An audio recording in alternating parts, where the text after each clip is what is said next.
We are now recording and welcoming Ben Neal. Making way for miracles is what we're going to be talking about. And I think most of us remember and know Ben as a poet, musician, writer, student of many religions and wisdom traditions. Um, he and I think at least one other guest, Bob, are part of Mystical Poets organization with our uh, Greg Sinak. So he's on that wavelength, and we're looking forward to hearing what he has to say this morning. So thank you, Ben.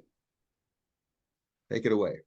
Well, thank you, Dennis, for the lovely introduction. Thank you all for showing up here this morning.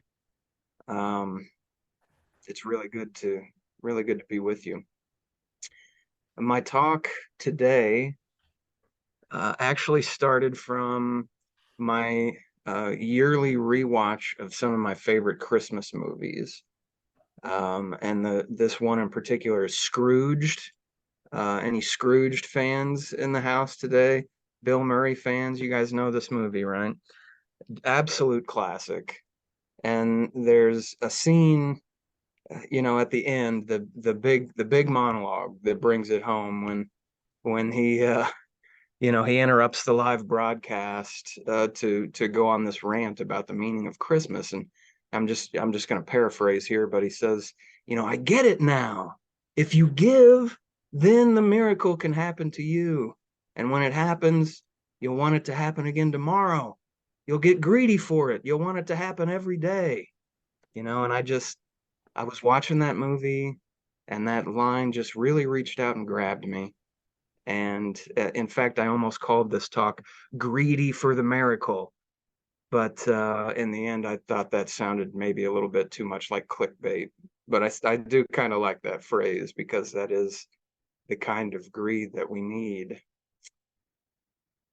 But, first things first, what do I mean by miracle? For me, a miracle is when we awaken to the presence of the divine, of spirit, of grace. It's that shift in consciousness where everything is suddenly holy and sanctified. And you can see the wholeness, the oneness, the perfection in everything.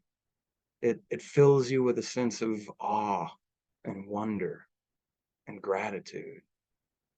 It's the peace that passes all understanding. And I know you know what I'm talking about. It's that we've all had that kind of a transcendent experience, I'm sure. Maybe it's at a candlelight service on Christmas Eve, or at a kirtan chanting together, or when you're swept away by a really moving piece of music or poetry. Interestingly, A Course in Miracles defines the miracle as a correction. Again, I'm paraphrasing here, but it says that a miracle doesn't create or change anything. All it does is correct error.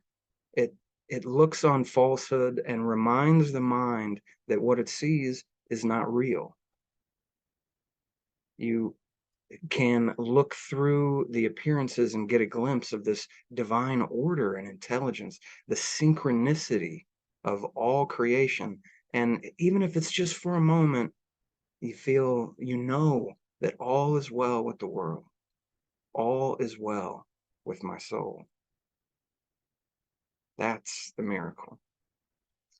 And yes, if you're like me, when it happens, you want it to happen again. You want it to happen every day.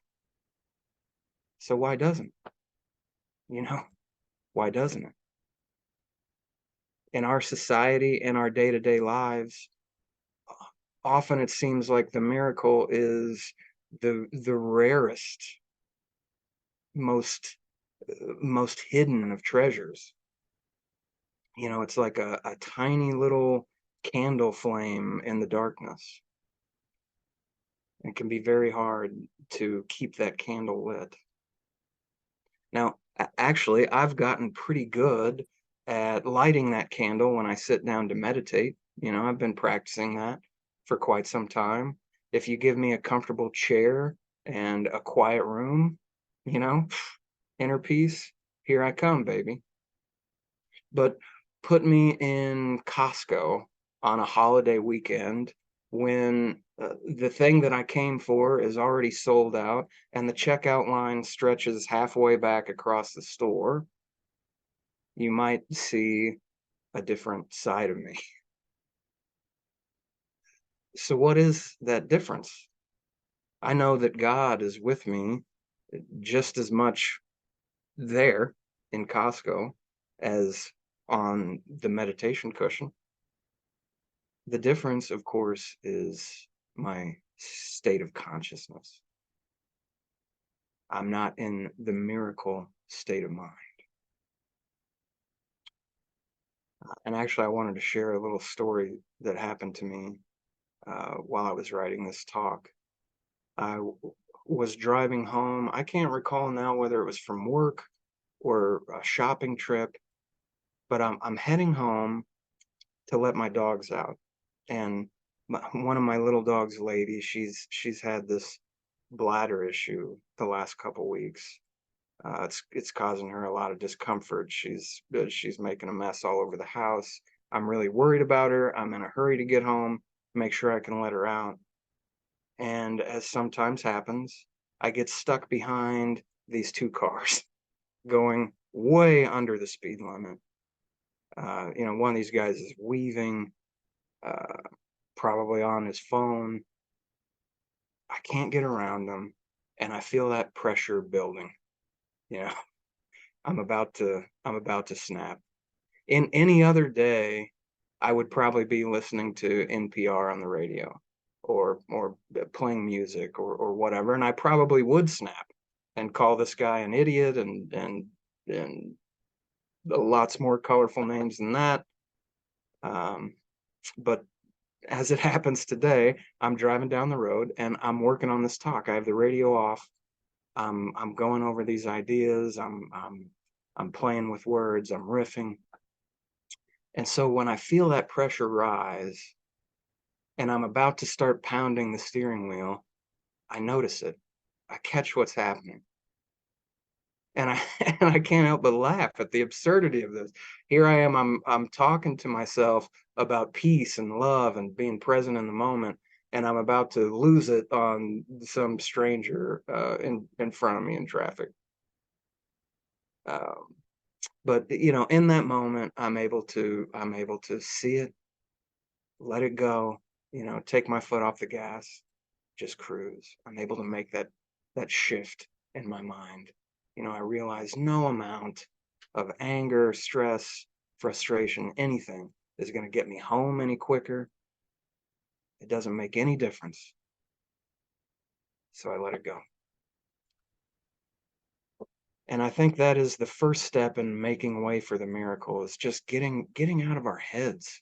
What is the story that I'm telling myself? What are the thoughts that I'm caught up in, that I'm believing, that probably aren't true? And can I just let that go and come back into this moment, into my body, and just be present here?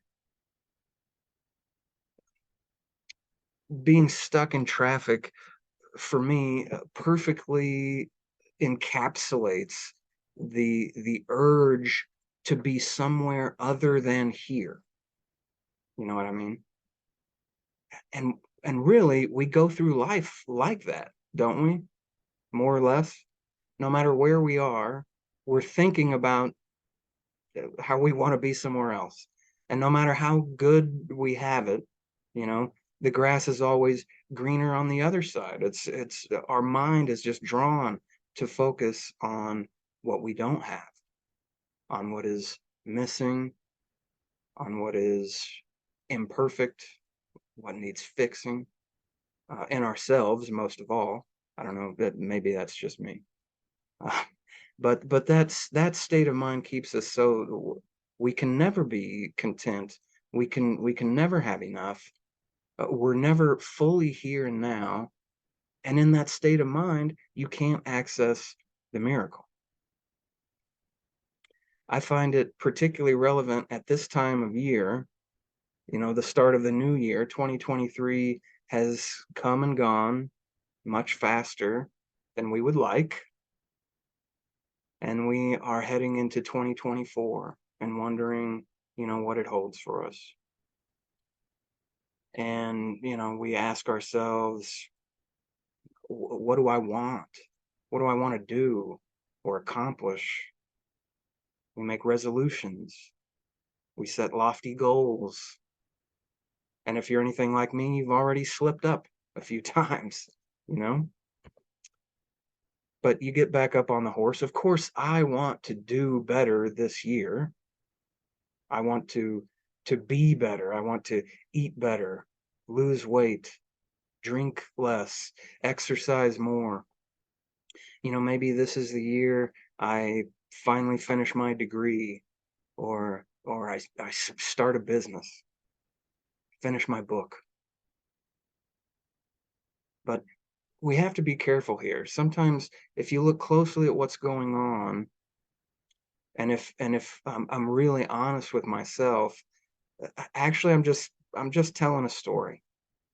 Yeah, theoretically I want to be healthy and in shape, but in this moment I don't want to exercise.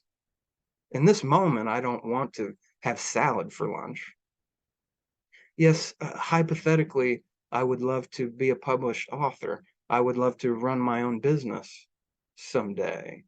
But in this moment, I don't want to do the grind, the hard work, the sacrifice, the staying up late, the waking up early, all that it takes to finish that book, to build that business. I want to be there, not here. But here is where the miracle happens. Right here, right now. This is the moment of choice, the moment of power. This is the only time where we can shift gears. We can shift our state of consciousness.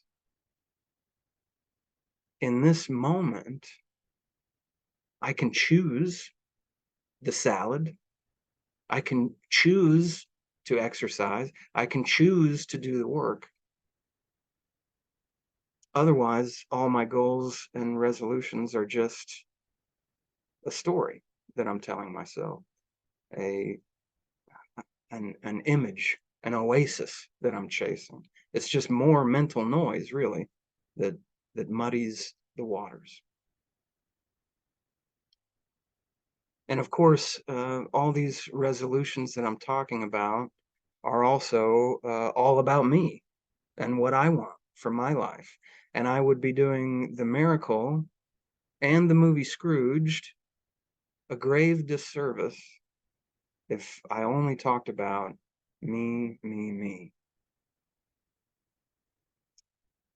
Because the real point of the miracle is to take myself out of the equation, to get myself out of the way, to let go of the whole story of little old me, separate from the rest, and what I want, and what I need, and where I'm from, and where I'm going, and why. To just let all of that go and to become an empty vessel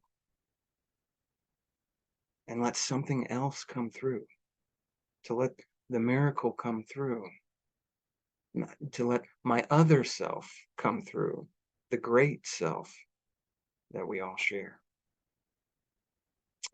The Dalai Lama, once said, the planet does not need more successful people. The planet desperately needs more peacemakers, healers, artists, storytellers, and lovers of all kinds. So I think it's important for us to keep that in mind when we are looking into the future and making our goals and resolutions and sort of setting our compass heading. After all, Scrooge is a metaphor meant to show us that sometimes the most successful people are also some of the most unhappy, the most insufferable people. It's a warning that chasing only our own goals ultimately leads to a, a lonely, an empty, and an unfulfilling life. The miracle state of mind is a shift from me to we. It's not about what I want, but how can I help? What does this moment need from me? How can I be of service?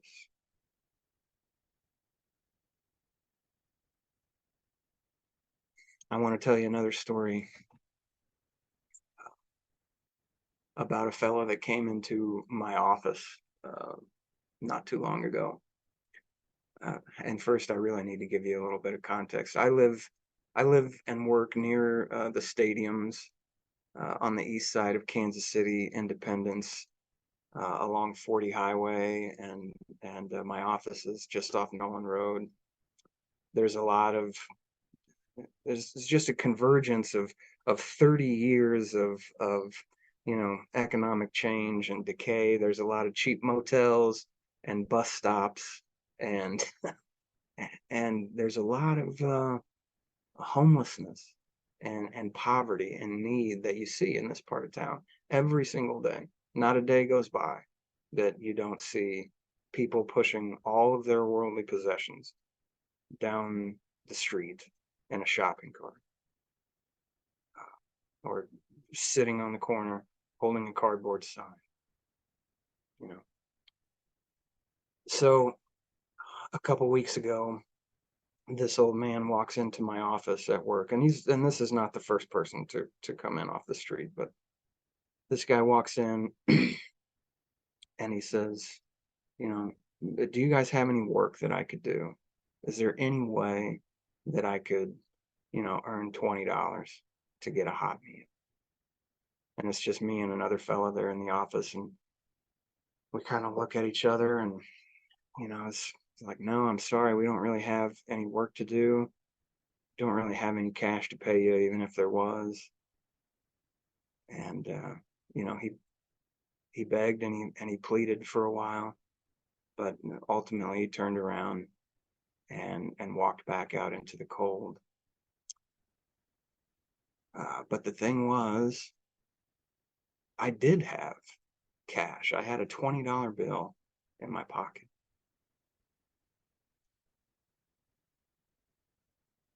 But I had become hardened, desensitized from seeing this kind of need every day. And you can't stop at the gas station without somebody asking you for gas money. It just becomes so constant. You can't realistically respond every single time. It's not pragmatic. But that day there was something different, and I don't know what it was about this man. I don't know why this time was different from the others, but as I was leaving the office that day, I thought about him out in the cold, and that $20 bill was like 100-pound weight that I would have been glad to get rid of.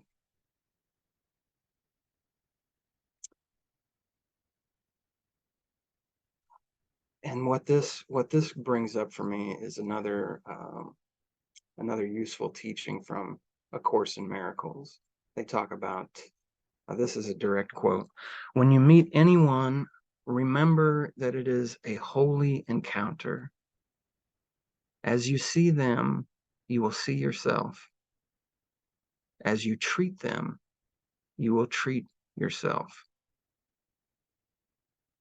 Of course, Jesus said it a different way. As you do unto the least of these, you do unto me. Same thing. And that $20 could have been a miracle.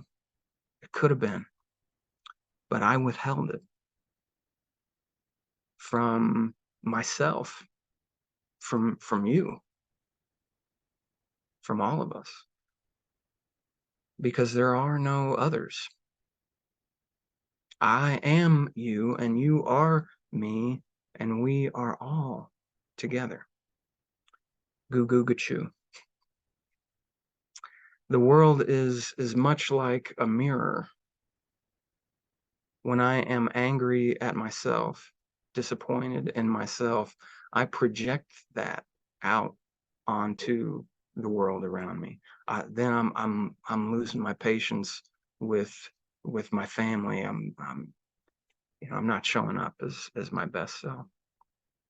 When I forgive myself for my failures and shortcomings, then I can forgive the mistakes of those around me, even the bad drivers. Um, I don't think you can come very close to the truth without encountering paradox, and I've definitely been wrestling with paradox in this talk, over the course of the last few weeks. That's my process. I'm constantly uh, going over these ideas and thinking about what I want to say, what points to highlight. I'm refining and rewriting uh, all the way up to this morning, actually. And then when I stand here and give the talk, it's a lot of it's going to be impromptu, and there's going to be things added in and things that don't make it in, and that's just the way it is. We're letting spirit flow. But there's paradox here, as in a dynamic tension between opposites, the opposite truths, things that are both true. There's a tension between, my divinity and my humanity, between my mind and my heart, between the me on the meditation cushion and the me in traffic, between the present and the future, between the better version of myself that I want to be and a full acceptance of myself here and now. And, after all, this version of me has plans and goals and wants and needs, and this version of me needs complete acceptance and love and forgiveness. Very important that I forgive myself for withholding uh, the miracle of that day, because what good does it do any of us to walk around and carry a burden of guilt that is just more baggage that muddies the waters, more interference that keeps us from the miracle.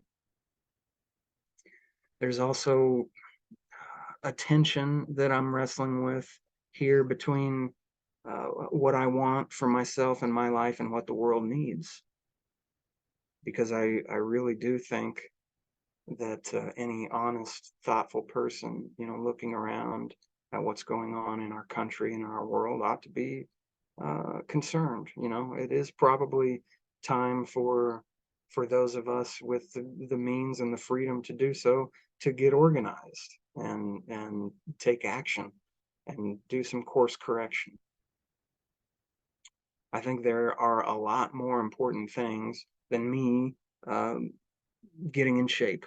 You know, I think about that man from my office, and I think about all the others like him in my neighborhood. And I think about the people in Ukraine, the people in Gaza, people all over the world whose lives have been absolutely shattered by conflict, by violence, by poverty, desperation.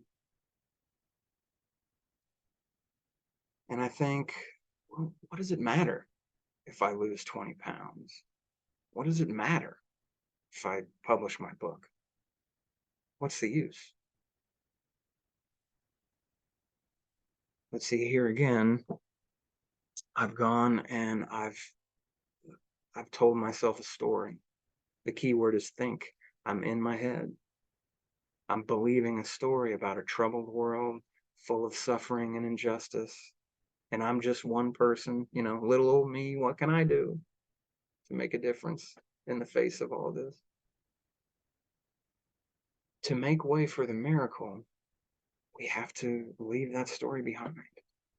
We have to get out of our head and into our hearts, out of the abstract, the world that we read about online, all of the angry voices, the bickering, the latest scandals, that constant barrage of news that is, it's so stressful. If you're like me and you want to stay informed, it can be a heavy burden sometimes.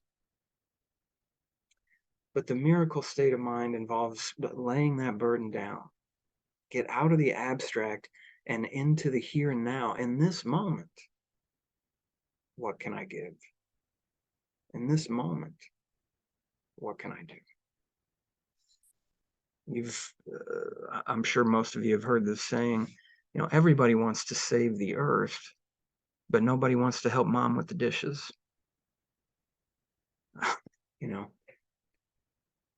and it's like that. There isn't always going to be a person in front of me asking for help, and I won't always have a $20 bill in my pocket.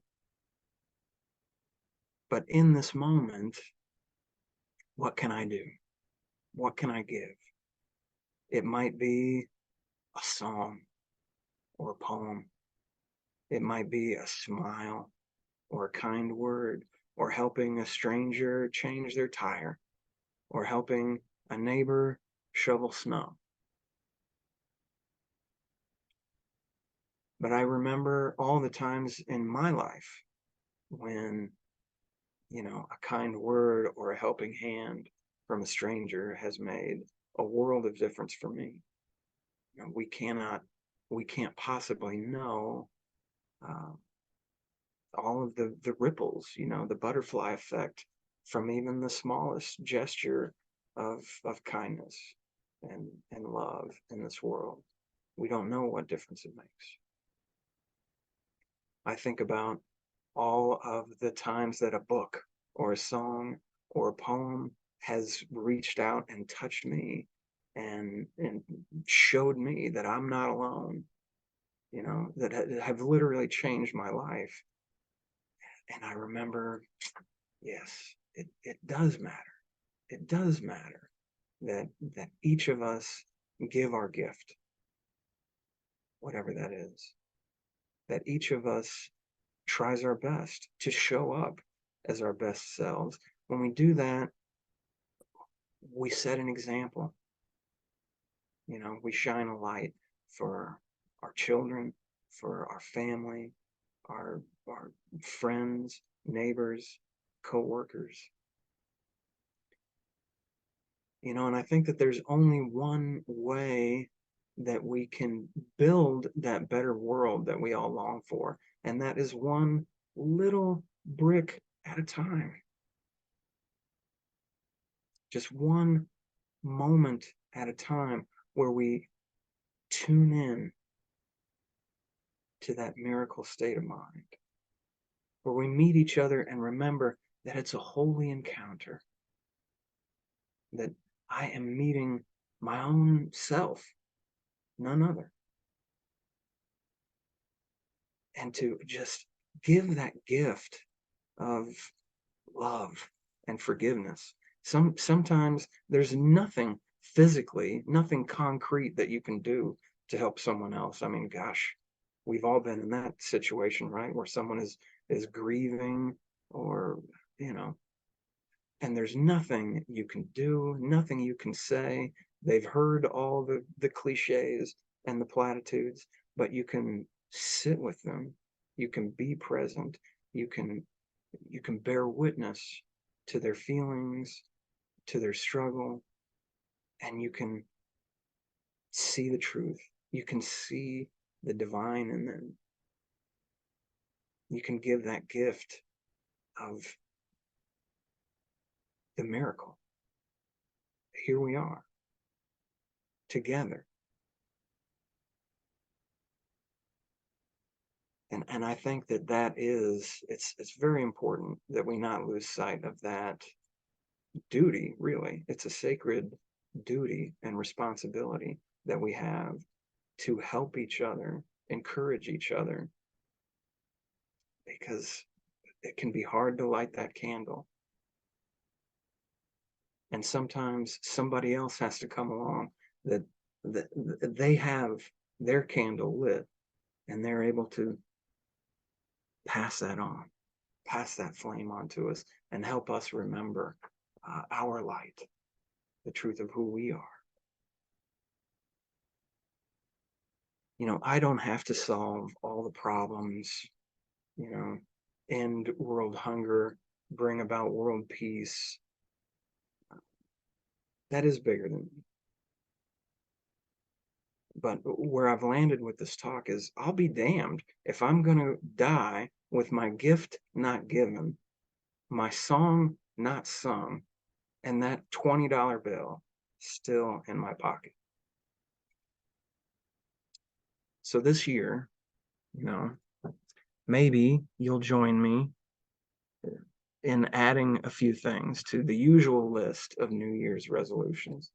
I'm just going to throw some things out there and you can try it on and see what feels right.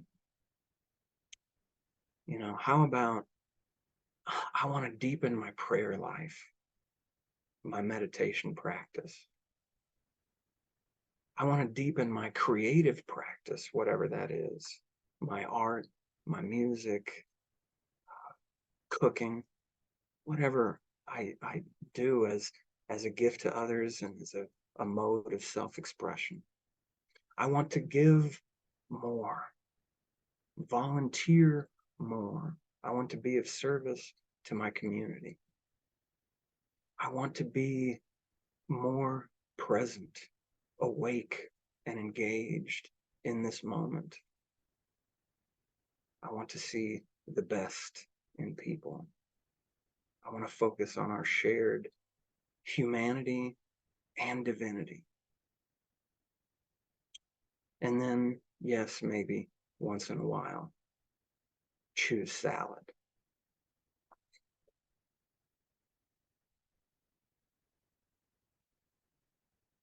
I'd like to invite you all to join me in a short meditation, if you would.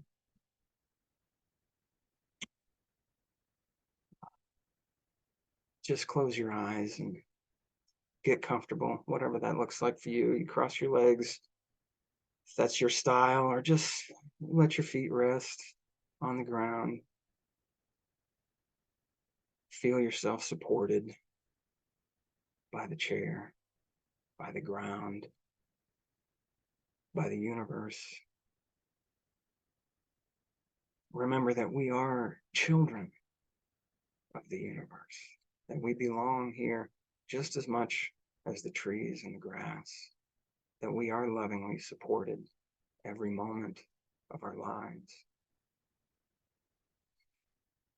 Take a deep breath and know that that is the breath of spirit, the one life, the one energy flowing through us all, right here, right now.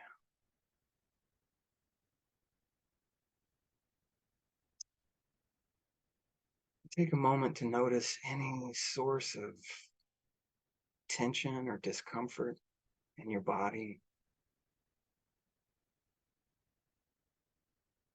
With each breath, just feel that divine life energy flowing right where it needs to go. And as you exhale, just feel that pain and tension and discomfort leaving your body.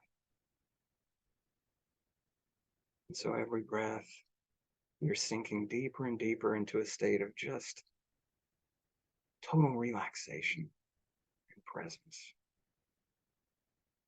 rooted in your breath and your body in this moment.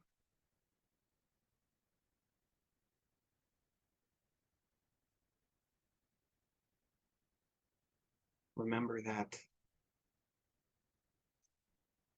the divine acts in this world through us, as us.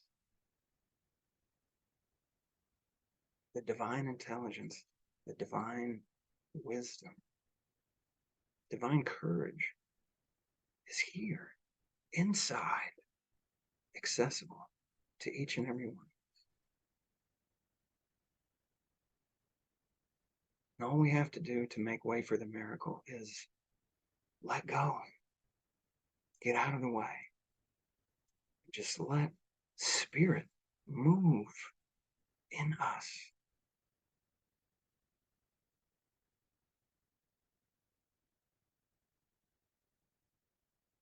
So let's practice that surrender together now. As we just surrender to the silence and allow our hearts to open.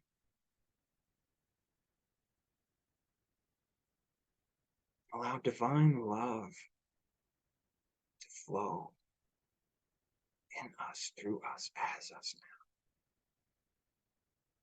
now, in the silence.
Great Spirit, we are so grateful for this time together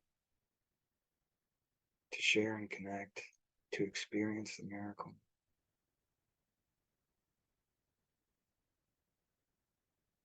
We're grateful for this community and everyone that said yes this morning to be here and be a part of it.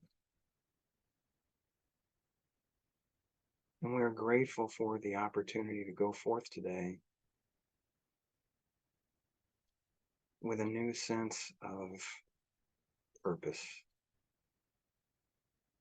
We give thanks for the eyes to see through the appearances and to the opportunities where we can step up and be the voice, be the hands of spirit. We can be that conduit of the miracle, where we can be that gift that the world needs. Amen. Thank you, Ben. That was, yeah, thank you for the wonderful insights and thoughts and the practical ideas about how to make miracles happen and be authentic and like the meaning of everything. Wonderful. Just what a perfect message for the new year and how to move forward. Really appreciate you.